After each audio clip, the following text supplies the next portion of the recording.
बेवहायथ' थुनजुलायनायनि जेबो बाथ्रा गैया बेवहाय बियो कमप्लिटलि प्राइभेट जों गभर्नमेन्टनो हगारनानै गभर्नमेन्टनिफ्राय जोंहा माबा मोनसे अनुदान मोनोबा जोंनि रायजो राजाफोरनि गेजेराव माबा मोनसे संस्थापन मोनोबा बेवहाय जोंहा बुंनांगौ गैया कमप्लिट बेयो एपिडिसिएलनो आसाम गभर्नमेन्टनि एपिडिसिएलनो हगारनानै एपिडिसिएलासो आरोबाव आदानिनो गथायनो थांगासिनो दं बेवहाय जोंहा एपिडिसिएलनो होनाय लोगो लोगो जोंहा बेवहाय जेबो से गैला एपिडिसिएलासो बेखौ मा खालामो मा खालामा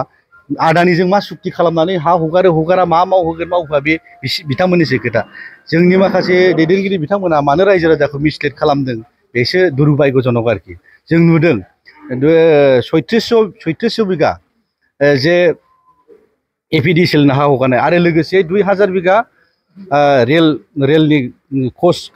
रेलनि फेक्टरि खालामनो बे एलटमेन्टखौ जोङो थांनाय सप्ता खननैसो सिगां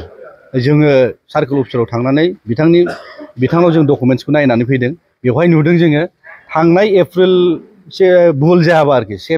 एप्रिल मासनि 19 तारिखआवनो बिथांमोनहा बे हाखौ आं जे हाखौ मख'दों गिबियाव आं जे हाखौ मख'दों बे हानि बिबांखौ बिथांमोना थांनाय 19 तारिख एप्रिलावनो बिथांमोना एलटमेन्ट होनानै दोनदों दुर्भाग्यजनक कुनु रायजो राजाफोरनि कुनु दल संगठननि मतामत लायाजासेनो बिथांमोना एकदम सुप्रिम पावार बाहायनानै बिथांमोना मोनायावनो भाबा लेन्ड एडभाइजारि बर्ड जिरायहोनानै बिथांमोना बे हाखौ एलटमेन्ट होदों होननानै जोंनो सार्कोल अफिसारनि खुगानिफ्रायनो जों बेखौ खुद खोनानानै फैदों आरो जों डकुमेन्ट्सखौ लाबोदों मेपखौ लाबोदों इभेन मेपखौ सार्भे खालामाबालानो बिथांमोना ड्रनजों सार्भे खालामदों होननानै बुंदों मेप सुद्दायैनो आखिनानै दोनखाजोबनाय खिन्थु इभेन बिसोरो साइडआवनो थांनोनो हायाखै सुहैनोनो हायाखै सुनायनि सिगांनो बिथांमोना बेखौ मेप खालामनानै